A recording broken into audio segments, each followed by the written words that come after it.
It is 10 p.m. here in Seoul. I'm Nadi, the AI anchor with the headline news.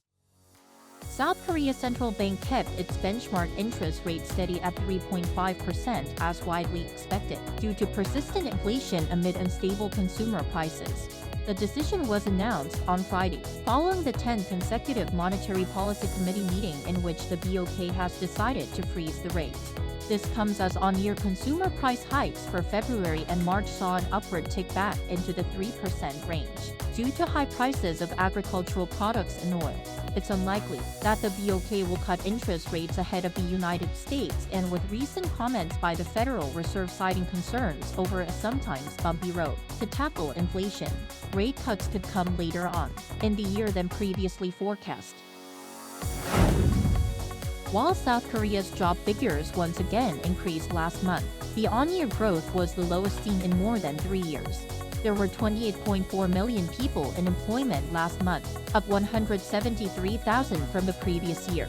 That's the lowest seen since employment figures fell in February 2021, during the COVID-19 pandemic. Officials pointed to the base effect in abnormal weather patterns as reasons for the smaller rise. South Korea's 22nd National Assembly is set to launch on May 30th, and its first plenary session, a gathering of the full chamber, is scheduled for June 5th.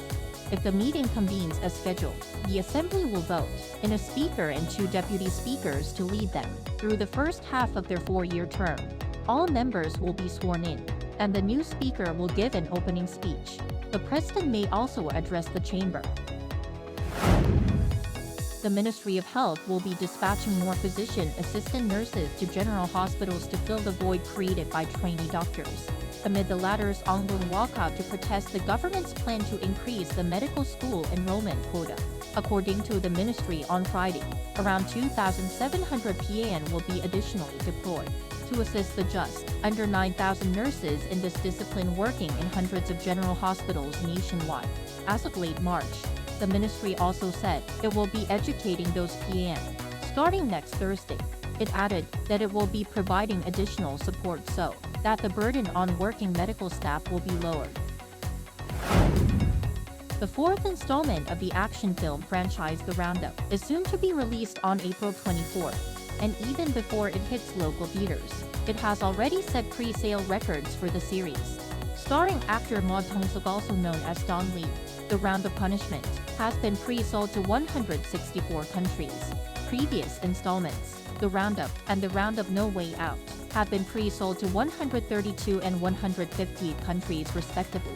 The film received attention for having been invited to the Berlin International Film Festival in February, having had its global premiere at the festival as part of the special gala section.